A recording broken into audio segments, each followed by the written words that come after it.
My father looked at my 12-year-old daughter like she was nothing more than furniture in his way. Not his granddaughter, not family, just an inconvenience standing between him and his perfectly orchestrated Thanksgiving dinner. The dining room chandelier cast shadows across his face as he raised his hand and pointed toward the kitchen, his gold wedding band catching the light. "You can eat in the kitchen," he said, his voice carrying that same tone he'd used for 40 years to dismiss anyone he deemed unworthy of his time. Adults only at this table. I watched my daughter's face crumble in slow motion. Meredith had spent an hour that morning styling her hair, picking out her best dress, practicing what she wanted to tell everyone about her science fair win. She'd even written down conversation topics on index cards, worried she might forget something important when talking to the adults.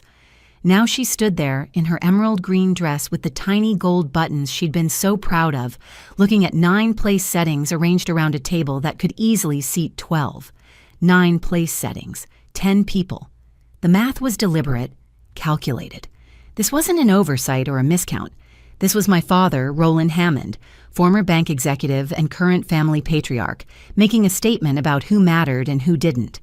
Meredith's voice came out as barely a whisper, but in that silent dining room where even the grandfather clock seemed to hold its breath, everyone heard her perfectly.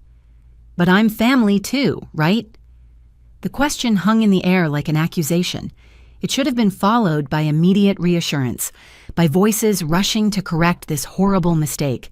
Someone should have laughed and said, "Of course you are, sweetheart, let's get you a chair." My mother should have bustled in with an extra place setting, apologizing for the confusion. My brother Dennis should have offered his seat, made a joke to lighten the moment. Uncle Leonard, Aunt Francine, Cousin Theodore, my sister-in-law Pauline, 9 adults standing around that mahogany table my father had imported from Italy, and not one of them said a single word. The silence stretched on, each second feeling like a betrayal. I could see my mother Vivian's hands clasped so tightly her knuckles were white, but her eyes stayed fixed on the china plates she'd spent all morning arranging. Dennis suddenly became fascinated with adjusting his tie. Pauline examined her manicure. Uncle Leonard cleared his throat but offered nothing more. Aunt Francine, who never met a silence she couldn't fill with gossip, stood mute. Even Theodore, who'd been boasting about his Harvard acceptance just minutes earlier, found nothing to say. They all just stood there, waiting for this uncomfortable moment to pass, waiting for Meredith to shuffle off to the kitchen where they'd set up a TV tray next to the microwave, waiting for dinner to proceed as planned. The important family discussions my father had mentioned, the adult conversations that apparently couldn't tolerate the presence of a 12-year-old girl who'd made honor roll 3 quarters in a row. I looked at my daughter's face and saw something break behind her eyes. Not just disappointment, but understanding. The sudden, crushing realization that these people she'd drawn pictures for, who sent her birthday cards signed with love, who posted photos with her on social media, talking about their precious granddaughter and niece, would stand by and watch her be humiliated without saying a word. So I did what any parent would do when faced with choosing between family tradition and their child's dignity. I took my daughter's trembling hand in mine, feeling how cold her fingers had gotten, how small she still was despite trying so hard to be grown up enough for their table. "We're leaving," I said, my voice cutting through their comfortable silence. My father scoffed, that dismissive sound he'd perfected over decades of board meetings and business dinners. "Don't be dramatic, Alexandra. It's just one meal." But it wasn't just one meal. It was every time they'd talked over her when she tried to join conversations. Every family photo where she was asked to step aside so they could get one with just the adults. Every holiday where her achievements were brushed aside, while Dennis's most minor accomplishments were celebrated with champagne toasts. It was a pattern I'd been too blind to see, or maybe too cowardly to acknowledge, until that moment when my 12-year-old daughter had to ask if she was really family. I took one last look at that beautiful table with its crystal glasses and silver candlesticks, at the family I'd spent my whole life trying to please, and I made a decision that would change everything. But walking out was just the beginning. What I did over the next 4 weeks didn't just destroy their Christmas. It shattered their entire image of what the Hammond family was supposed to be, and rebuilt it into something they never saw coming. The drive to my parents' house in Connecticut always filled me with a mix of nostalgia and dread. 3 hours from our apartment in Philadelphia, through winding roads lined with oak trees that had watched me grow up, past the country club where Roland still played golf every Saturday, beyond the private school where Dennis and I had learned to be proper Hammond children. Meredith sat beside me in our aging Honda Civic, wearing the new dress she'd picked out specifically for Thanksgiving, emerald green with tiny gold buttons that she'd fallen in love with the moment she saw it at Target. "Mom, do you think Grandpa will let me sit next to him this year?" she asked, adjusting her carefully braided hair in the visor mirror for the 3rd time since we'd left home. My chest tightened. Roland had always been difficult, a retired bank executive who believed children should be seen and not heard, who thought respect meant fear and tradition, meant control. But Meredith was 12 now, not a little kid anymore. She'd grown so much this year, especially after the divorce.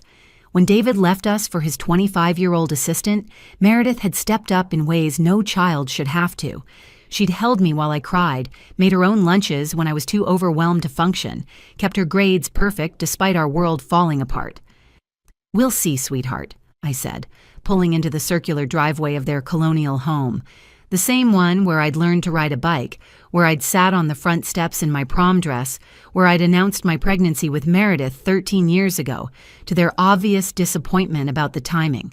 The house looked perfect as always, my mother Vivian's touch evident in every manicured shrub and polished window.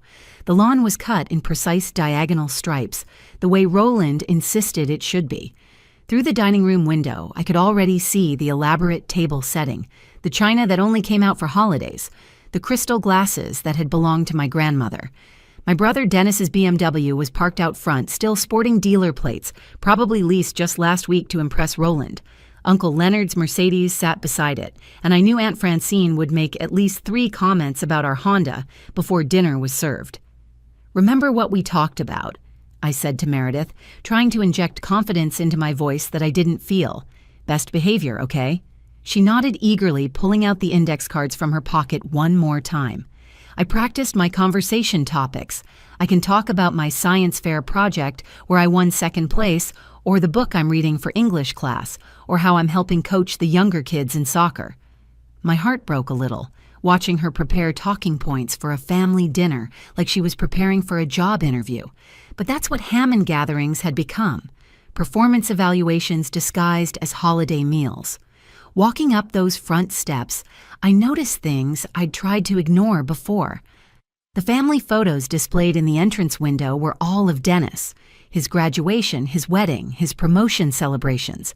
The one photo of Meredith was tucked behind a vase, barely visible. I'd sent them dozens of pictures over the years, school photos, birthday parties, her soccer championship. Apparently, none had made the cut for prominent display. Vivian opened the door before we could knock, her smile perfectly practiced, the same one she wore at charity luncheons and country club gatherings. "Alexandra, you made it," she said, as if my attendance had been in question. "And Meredith, don't you look nice?" But she didn't really look at Meredith. Her eyes skimmed over my daughter the way you'd glance at furniture, acknowledging its presence without real interest. She patted Meredith's head absently, already turning toward the living room where the sound of Roland holding court carried through the hallway. "Dennis was just telling us about his promotion to senior partner," Vivian said, leading us past the formal sitting room that no one was allowed to actually sit in, past Roland's study where children were never permitted, into the living room where everyone was gathered with their cocktails.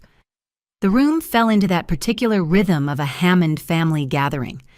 Roland in his leather chair like a king on his throne, Dennis standing by the fireplace in his 3-piece suit that probably cost more than I made in a month, Pauline draped on the arm of Dennis's chair like an accessory, her diamonds catching the light every time she moved her hands. Uncle Leonard was already on his 2nd scotch.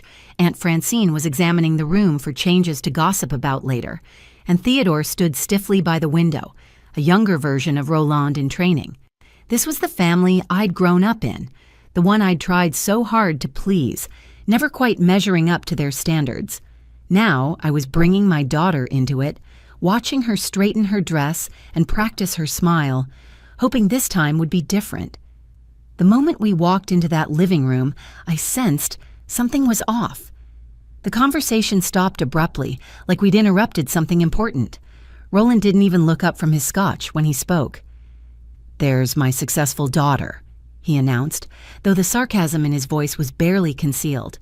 Dennis was just telling us about his promotion to senior partner at Whitman & Associates, youngest in the firm's history.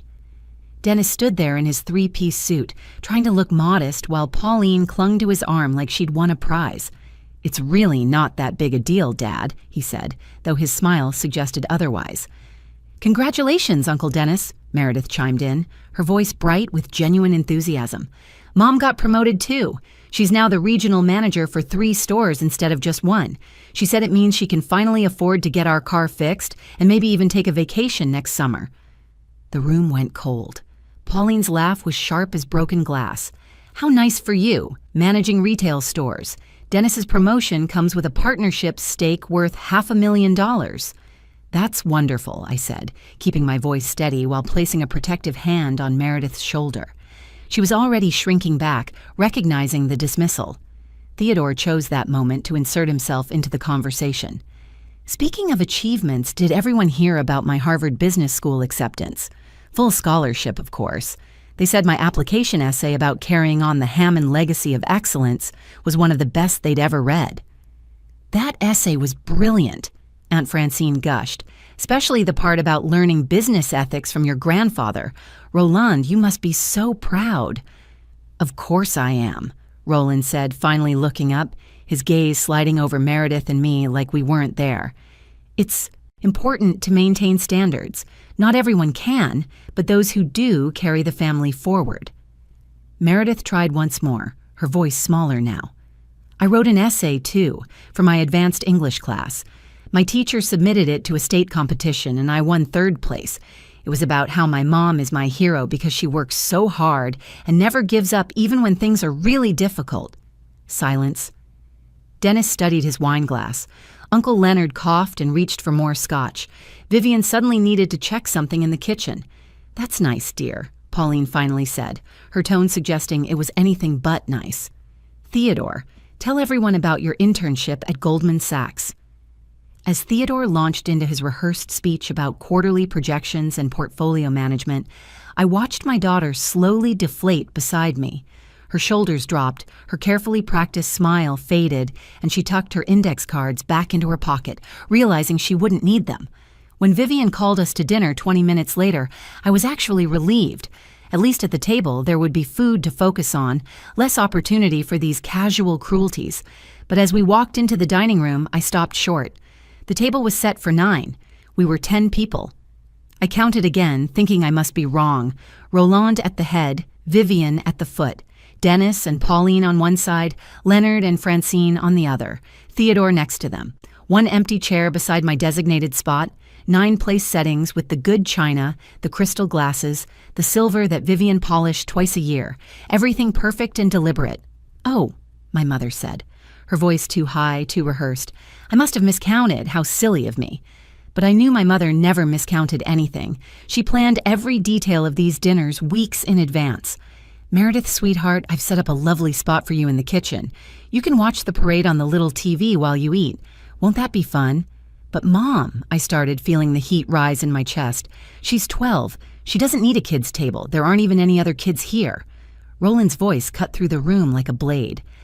"The dining room is for adult conversation tonight. We have important family matters to discuss regarding the estate planning and some investments that don't concern children." He pointed toward the kitchen with the same finger he'd used to point out our failures my entire life. "You can eat in there. Adults only at this table." Meredith's voice came out as barely a whisper, but in that silent room where even the antique grandfather clock seemed to hold its breath, everyone heard her perfectly. "But I'm family too, right?" The question hung there, a challenge wrapped in a child's confusion. My daughter, who'd practiced conversation topics on index cards, who'd chosen her best dress, who'd braided her hair 3 times to get it perfect, was asking the only question that mattered. The silence that followed Meredith's question was deafening. I looked around the room, waiting for someone to speak up. These people who claim to love us, who sent birthday cards with love scrawled at the bottom, who posted family photos on Facebook with hashtags about blessing and gratitude. Dennis studied his wine glass like it contained the secrets of the universe. Pauline adjusted her napkin with surgical precision. Uncle Leonard cleared his throat but offered nothing more. Aunt Francine, who could find words to fill any silence when it came to gossip, stood mute. Theodore examined the chandelier.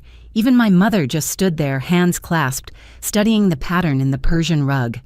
Not one of them said a word. I felt Meredith's hand slip into mine, her fingers cold and trembling slightly. In that moment, looking at her trying so hard not to cry, trying to maintain her composure like the proper young lady she thought they wanted her to be, something inside me snapped, not in anger but in absolute clarity, like seeing a picture come into focus after years of looking at it blurred. "You're absolutely right, sweetheart," I said, loud enough for everyone to hear, squeezing her hand. "You are family. Real family doesn't exclude 12-year-old girls from the table. Real family doesn't make children feel like they're worth less than the furniture." I stood up, still holding her hand, feeling a strength I hadn't known I possessed. "We're leaving." "Don't be dramatic, Alexandra," Roland scoffed, using the same dismissive tone he'd used my entire life. "It's just one meal. You're going to upset your mother after all the work she's put into this dinner." "No, it's not just one meal," I said, looking directly at him for perhaps the first time in years without flinching. "It's every meal where she's been pushed aside, every gathering where you've ignored her achievements while celebrating Dennis getting a new car, every family photo where she's been asked to step back so you can get one with just the adults. Every single time you've made her feel like she doesn't belong at her own family's table." Dennis finally found his voice, though he still wouldn't look at me. "Come on, Alex, don't ruin Thanksgiving over a seating arrangement. Dad didn't mean anything by it. You know how he is about formal dinners." "That's exactly the problem, Dennis. We all know how he is, and we all just accept it." "Well, I'm done accepting it." I turned to my mother, who was wringing her hands now, her perfect hostess facade cracking. "Mom, you spent 3 days cooking this meal. You called me twice to ask about Meredith's favorite dishes. You made sweet potato casserole specifically because she mentioned loving it last year. And now you're going to stand there and let her eat alone in the kitchen like hired help?" "Alexandra, please," Vivian whispered. "Let's not make a scene. We can discuss this later." "When, Mom? When she's 16? 18? When she's grown up? Believing she was never good enough for this family? There is no later. There's only right now, when my 12-year-old daughter needs someone to stand up for her." Pauline decided to interject, her voice dripping with false concern. "You're overreacting, Alexandra. Children eat separately at formal dinners all the time. It's actually quite common in proper households." "Proper households?" I laughed, but there was no humor in it. "You mean households where people care more about appearances than actual family? Where bloodline matters more than love? Where a child's worth is measured by their ability to be invisible?" Uncle Leonard shifted uncomfortably. "Now, Alexandra, your father has his way of doing things. Traditions are important." "Whose traditions, Uncle Leonard? The ones where your own children stopped coming to family gatherings 3 years ago? Where Cousin Janet only sends Christmas cards now instead of visiting? Those traditions." The room went even quieter, if that was possible. I'd crossed a line mentioning the family members who'd already distanced themselves, the ones whose absence was explained away with busy schedules and conflicting commitments, never acknowledging the real reason they stayed away. Roland's face was turning red now, the vein in his forehead that appeared when he was truly angry beginning to throb. "If you walk out that door, Alexandra, don't bother coming back for Christmas or any other family gathering. I won't have this kind of disrespect in my house." I looked down at Meredith, whose eyes were wide, tears finally spilling over. Then I looked back at my father, this man who'd controlled our family through fear and tradition for so long that we'd forgotten what actual love looked like. "That won't be a problem," I said, my voice steady and clear.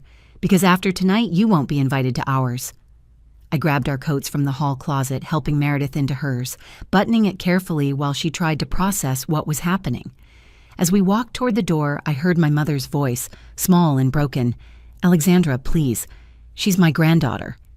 I turned back one last time. Then you should have treated her like one. The drive home was quiet except for Meredith's soft sniffles. After about 20 minutes, I pulled into a McDonald's, the golden arches glowing against the dark November sky. How about we have our own Thanksgiving? Just you and me? She managed a small smile. Can we get apple pies? We can get whatever we want. We make the rules now. As we sat in that McDonald's, eating nuggets and apple pies, watching other holiday stragglers come and go, I started planning. They wanted to exclude my daughter. They wanted to make her feel worthless. Fine. But I was going to make sure they understood exactly what they'd lost. Over the next 3 weeks, I became a detective of my own family history. I called cousin Janet first, the one who'd stopped coming to gatherings 3 years ago. Your father did the same thing to my kids, she told me, said 8-year-olds shouldn't be at the adult table. When I protested, he told me I was raising them without proper boundaries. Then I reached out to Aunt Patricia, Roland's own sister who lived in Oregon. I haven't spoken to Roland in 5 years, she admitted. He told me my divorce was an embarrassment to the family name, said I should have stayed quiet and endured, like proper Hammond women do. Uncle Stuart, the black sheep who worked as a high school teacher instead of going into finance, shared his own story. Roland announced at Thanksgiving dinner 10 years ago that teachers were just glorified babysitters. Said it right in front of my kids. That was our last family gathering. Each conversation revealed another crack in the Hammond family foundation. Roland hadn't just alienated us, he'd systematically pushed away anyone who didn't meet his standards. The perfect family he projected was nothing but a skeleton crew of those still willing to endure his abuse. On December 20th, I sent a group email to every Hammond family member I could find, including Roland and Vivian. The subject line read, Hammond Family Christmas, New Traditions. Dear family, I wrote, Meredith and I are hosting Christmas Eve at our home. We have room for everyone, and I mean everyone, adults and children. No one will eat in the kitchen unless they're helping me cook. We'll have games for all ages, a hot chocolate bar that Meredith is personally designing, and a white elephant gift exchange with a $20 limit because family isn't about how much you spend. Dinner starts at 4 p.m. Kids eat first because they're the most important guests. Every child will sit at the main table. Every voice will be heard. RSVP by December 22nd. Within hours, my phone started buzzing. Janet called in tears. We'll be there, all of us.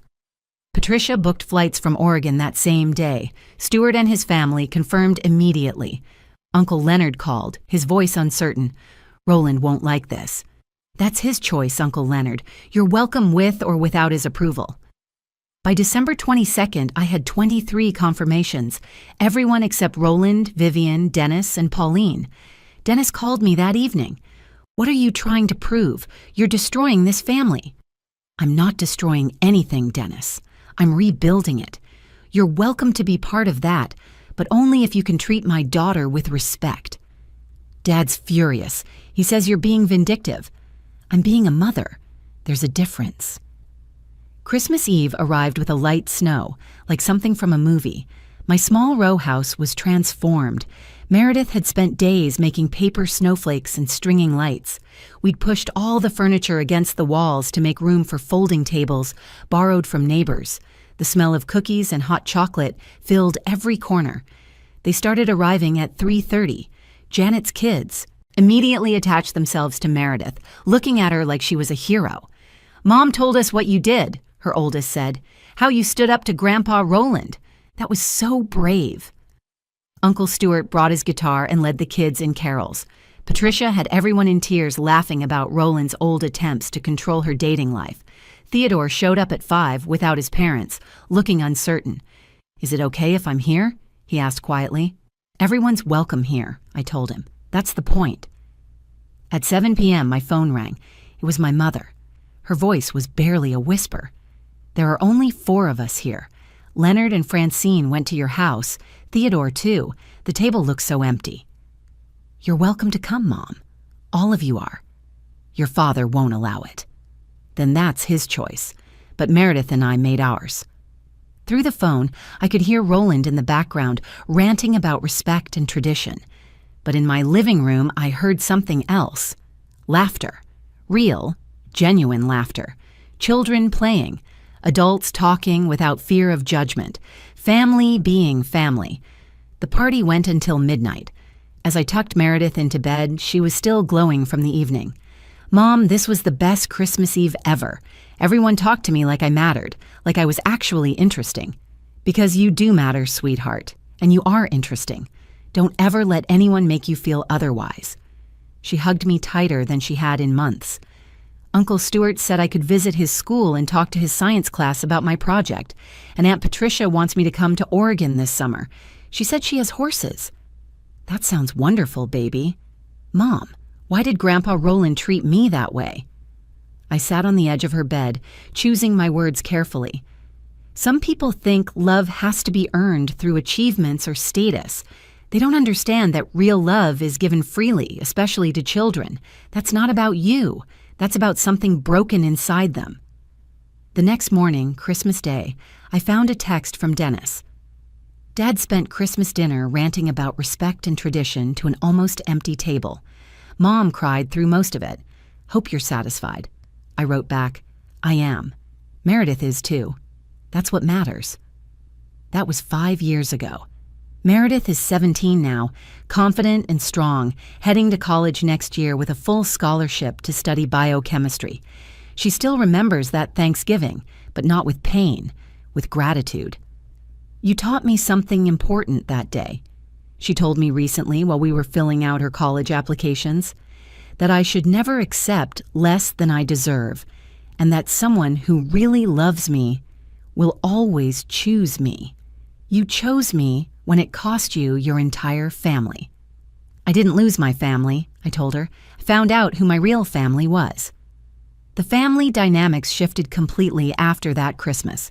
Roland and Vivian now host quiet dinners with just Dennis and Pauline, who had a son 2 years ago. I heard from Aunt Francine, who still talks to everyone, that they're already planning which private schools he'll attend, which university will accept their legacy donation. The cycle continues, but with far fewer participants. Meanwhile, our alternative gatherings grew bigger each year. Last Thanksgiving, we had 32 people crammed into my house. 3 tables stretched from the dining room into the living room. Kids and adults all mixed together. No hierarchy, no exclusion. Meredith helped the younger cousins with their homework while the adults cooked.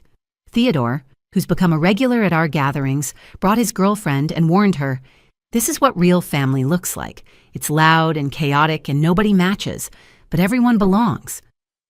Last month, Dennis showed up at our Halloween party alone. Pauline was at Roland's helping plan some charity gala. He stood at my door in a ridiculous vampire costume, looking uncomfortable. "I'm sorry," he said simply, "for not speaking up that day, for all the days I didn't speak up, for choosing Dad's approval over doing what was right." Before I could respond, Meredith appeared beside me in her NASA astronaut costume. "It's okay, Uncle Dennis. Mom taught me that family isn't about blood or tradition. It's about who shows up for you. You're showing up now. That's what counts." He started crying right there on my porch, this successful lawyer in a vampire cape, finally understanding what he'd missed all those years. My mother calls occasionally, always when Roland's not home. She sends Meredith birthday cards with cash tucked inside and long notes about how proud she is. Last week, she called to say she'd framed Meredith's acceptance letter to the science program. "I want to visit," she whispered. "I want to know my granddaughter before it's too late." "You're always welcome here, Mom, but not in secret. Not if you're going to go back and pretend we don't exist. Meredith deserves better than a grandmother who's ashamed of her." The line went quiet for a long moment. "I know," she finally said. "I'm working on it."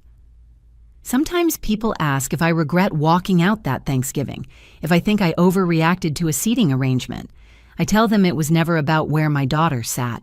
It was about what that seat represented, her worth, her place, her value in their eyes. It was about showing her that she should never shrink herself to fit at someone else's table. That McDonald's Thanksgiving became our tradition. Every year, after our big family gathering with the relatives who chose us, Meredith and I sneak away for nuggets and apple pies. It's our reminder that the best families aren't always the ones you're born into. They're the ones you build. They're the ones who see you, value you, and pull up a chair without being asked. The table you're offered isn't always the one you have to accept. Sometimes, the greatest gift you can give your child is showing them they deserve a seat at a better table, even if you have to build it yourself. If this story resonated with you, if you've ever had to choose between toxic tradition and protecting someone you love, please share this video. Leave a comment about your own experience with family dynamics. And don't forget to subscribe to our channel for more stories about standing up, speaking out, and choosing love over legacy.